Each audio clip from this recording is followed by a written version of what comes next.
할렐루야. 오늘도 이 자리에 오신 여러분들을 주님의 이름으로 축복합니다. 오늘 우리가 함께 살아내는 그 믿음의 일상이 하나님과 우리 안에 큰 기쁨이 되기를 소망합니다. 우리 함께 사도신경으로 신앙을 고백합니다. 나는 전능하신 아버지 하나님 천지의 창조주를 믿습니다. 나는 그의 유일하신 아들 우리 주 예수 그리스도를 믿습니다. 그는 성령으로 잉태되어 동정녀 마리아에게서 나시고 본디오 빌라도에게 고난을 받아 십자가에 못 박혀 죽으시고 장사된 지 사흘 만에 죽은 자 가운데서 다시 살아나셨으며 하늘에 오르시어 전능하신 아버지 하나님 우편에 앉아 계시다가 거기로부터 살아있는 자와 죽은 자를 심판하러 오십니다. 나는 성령을 믿으며 거룩한 공교회와 성도의 교제와 죄를 용서받는 것과 몸의 부활과 영생을 믿습니다. 아멘.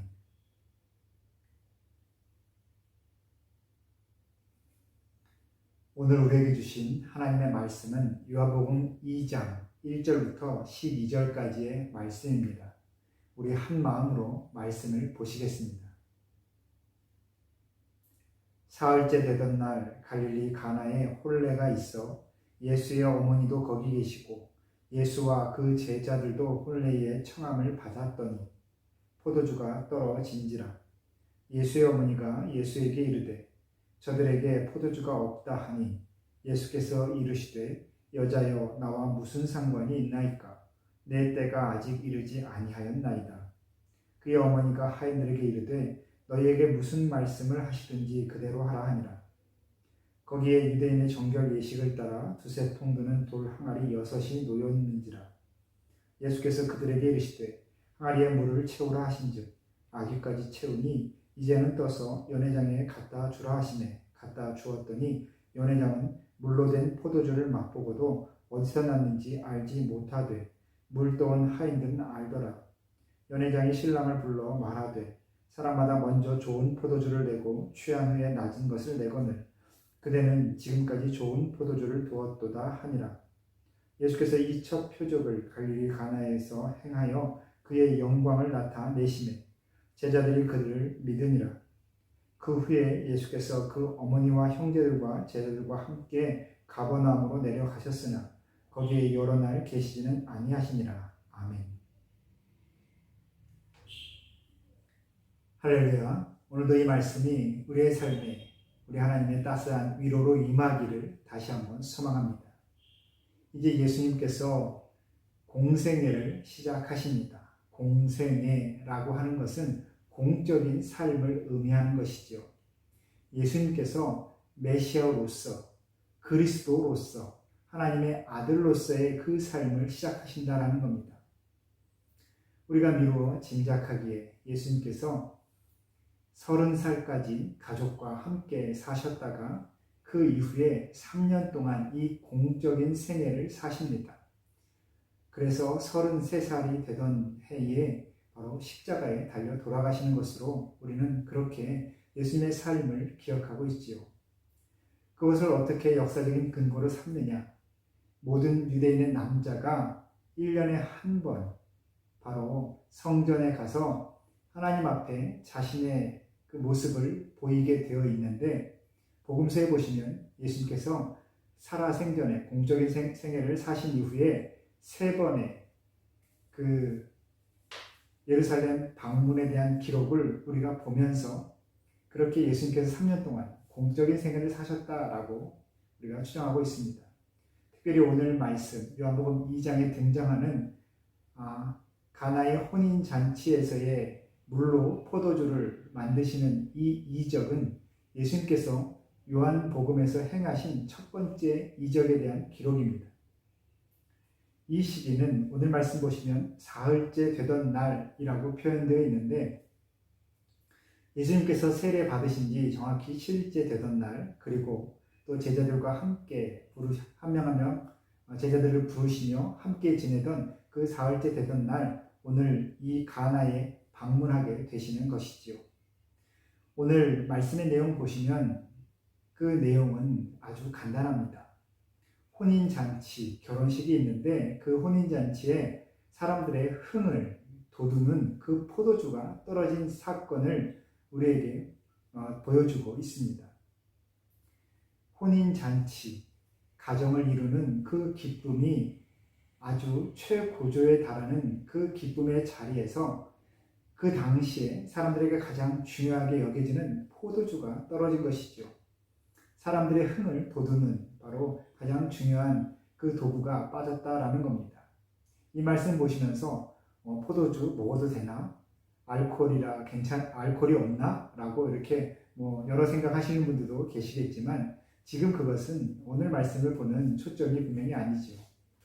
중요한 것은 사람들의 기쁨이 충만해야 되는 자리에 그 기쁨의 근원이 되는 또 중요한 도구가 되는 것이 빠졌다라는 겁니다.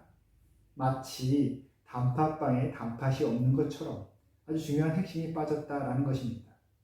그래서 이 일이 일어났을 때에 예수님의 어머니 마리아가 예수님께 부탁을 하지요.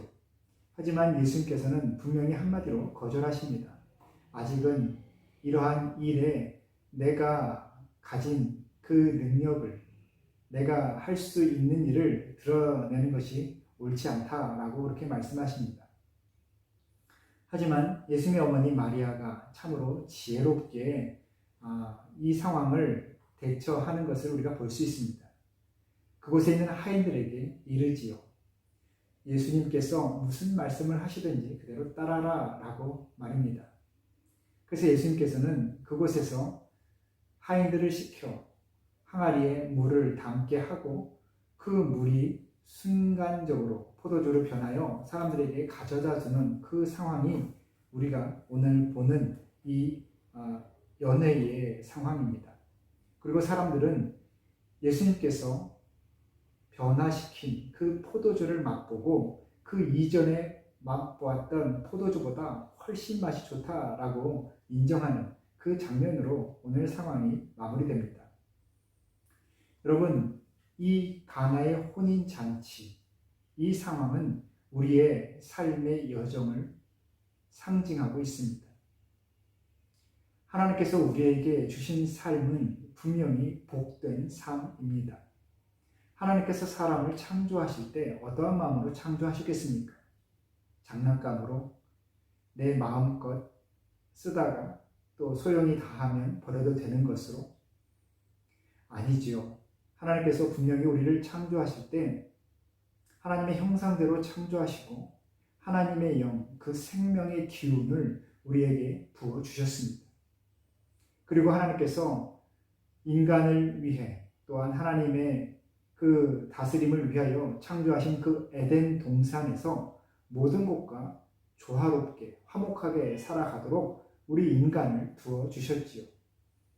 하나님께서 인간을 창조하신 이후에 허락하신 삶은 화목한 삶입니다. 하나님께서 창조하신 모든 것들과 화목하며 말씀 그대로 생육하고 번성하는 삶, 그것이 우리에게 약속한 하나님께 주신 삶입니다. 하지만 우리가 하나님을 속이고 하나님을 떠나 살게 되면서 이 땅에 삶의 고통이 밀려오게 되지요. 하나님께서 만드신 이 땅, 이 세상에서 하나님께서 주신 그 기쁨이 충만해야 되는데 그 알맹이가 빠진 삶을 우리가 살게 됐다라는 겁니다. 왜 그럴까요? 바로 하나님을 떠나 살았기 때문에. 근데 오늘 말씀의 가장 중요한 포인트는 빠진 것을 채우는 그 주체자가 바로 예수님이시다라는 겁니다. 예수님께서 그곳에 물을 가져다가 포도주를 만드심으로 많은 이들에게 기쁨이 회복되고 그 혼인 잔치가 비로소 완성되는 것, 진정한 축제의 자리로 마무리되는 것, 그렇게 해서 모든 사람들이 그 기쁨을 누리게 되는 것, 바로 그 일을 가능하게 하신 분이 바로 예수님이다라는 것입니다. 여러분, 이 땅에서 우리의 삶이 하나님께서 주신 그 기쁨으로 충만하기 위해서는 다른 것이 필요한 것이 아닙니다. 바로 예수님이 필요한 것이죠.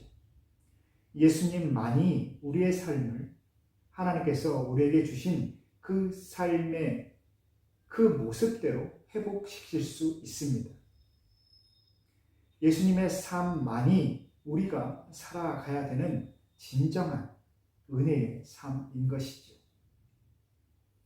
그 기쁨을 맛보기 위해서는 우리가 무엇이 필요할까? 오늘 하인들의 그 행동을 우리가 주목해야 됩니다. 이미 예수님이 누구신지를 아는 마리아로부터 들은 말대로 예수님께서 말씀하시는 것, 그 모든 것을 그대로 따라 행하라 하신 그 말을 듣고 그대로 순종하는 그 하인들의 모습이 우리가 기억해야 되는 삶의 모습이다라는 겁니다. 그 하인들이야말로 그 마음에 의심이 정말 없었을까요? 사실 그 하인들은 오늘 예수님을 처음 본 사람들입니다. 자신의 집에 일을 도와주러 온, 아니, 자신들의 집에, 자신들의 그 주인의 집에 잔치에 참여하러 온 손님의 아들일 뿐입니다. 젊은 아들일 뿐이죠. 그런데 그 말대로 따라 그대로 순종하는 사람들.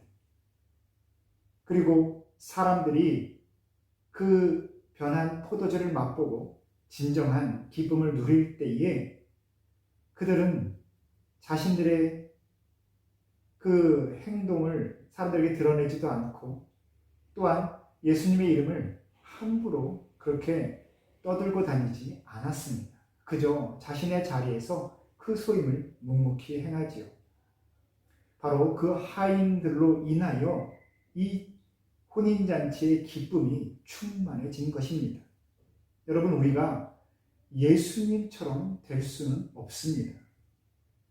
저와 여러분이 어떻게 물로 포도주를 변하게 만들며 사람들의 삶, 이 땅의 모든 삶의 자리에 하나님 나라의 기쁨을 우리가 선포할 수 있겠습니까? 진정으로 임하게 할 수 있는 분은 오직 예수님밖에 없으십니다. 우리가 해야 될 것은 무엇일까요?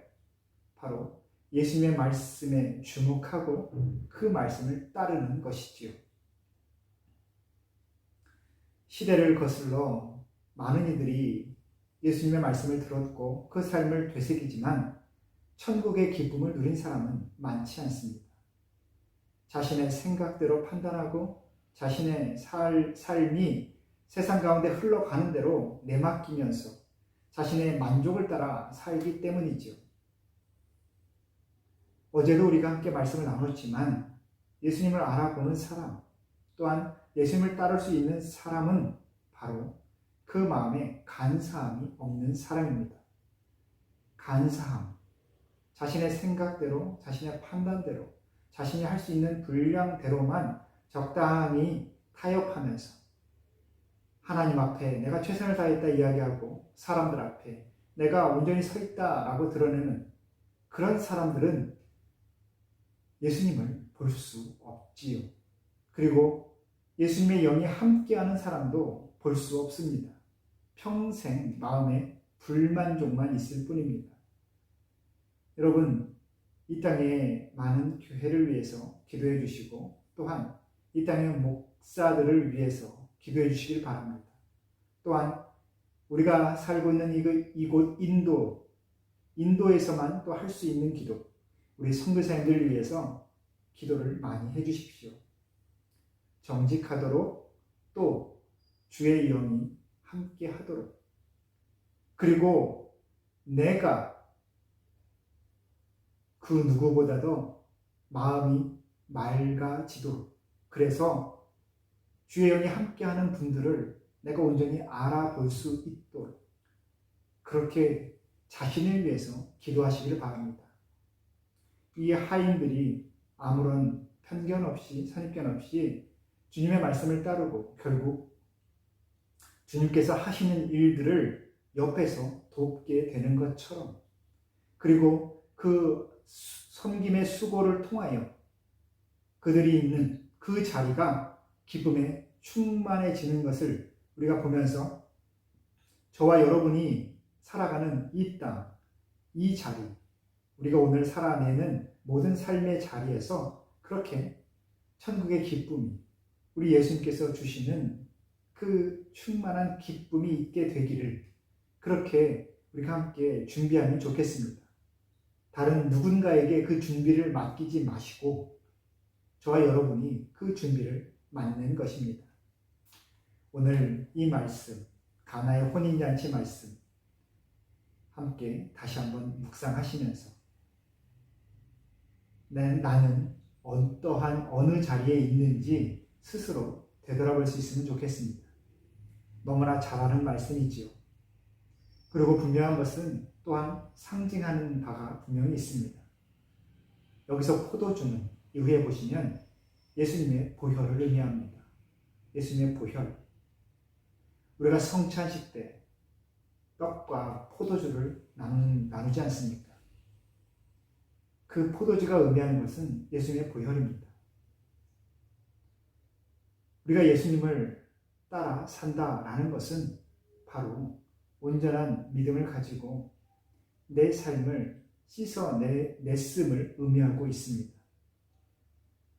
내가 가진 생각, 나의 과거의 삶, 내가 품고 있는 것, 내 삶의 목표, 내가 하고 싶은 나의 욕망, 그 모든 것들을 예수님의 그 보혈로 씻어낸다라는 겁니다.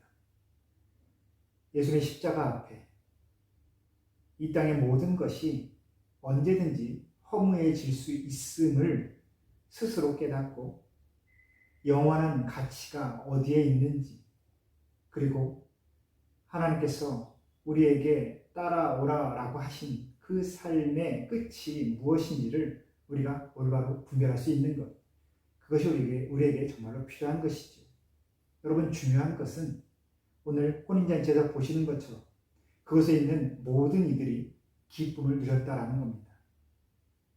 여러분, 함께 기쁨을 누릴 수 있기를 소망합니다. 이 시기 함께 살아내는, 삶의 무거운 짐을 지고 살아내는 모든 이들과 함께 하나님 나라의 기쁨을 누릴 수 있기를 원합니다. 그리고 주저하지 마시고 하나님께서 이끄시는 그 모든 길을 순종하실 수 있기를 다시 한번 축복합니다. 여러분, 우리가 있는 자리에서 우리가 해야 되는 그 일들을 감당하며 하나님께서 내게 주신 그 모습대로 살 수 있기를 그렇게 기도하며 오늘도 그 기도의 자리에서 충만한 기쁨을 누리시기를 다시 한번 소망합니다.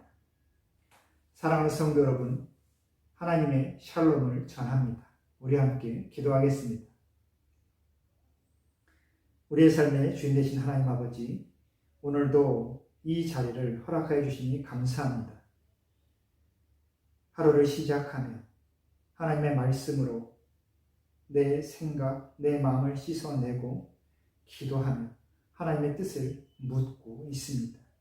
주님, 모든 순간마다 하나님께서 이끌어 가시는 그 이스라엘의 삶을 살 수 있기를 원하오니 주님, 이 자리에 역사하여 주옵소서.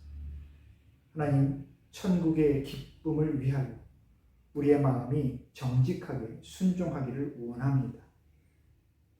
우리가 있는 이 자리, 이 삶의 모든 자리에 하나님께 주시는 진정한 기쁨이 충만해지기를 원하오니 주님, 모든 자리에 하나님을 경험하도록 주님, 우리의 마음을 붙잡아 주옵소서. 오직 예수님의 이름을 붙잡고 예수님의 삶을 묵상하며 우리 예수님의 말씀을 날마다 되새기는 우리 모든 성도들 되게 하여 주옵소서. 그리고 또한 천국의 기쁨은 함께 누리는 것임을 깨닫고 나의 이웃을, 내가 보는 모든 곳을 소홀히 여기지 않도록 늘 긍휼함으로 마음과 생각과 손을 펼 수 있는 우리 모든 성도들 되게 하여 주옵소서. 예수님의 이름으로 기도합니다. 아멘.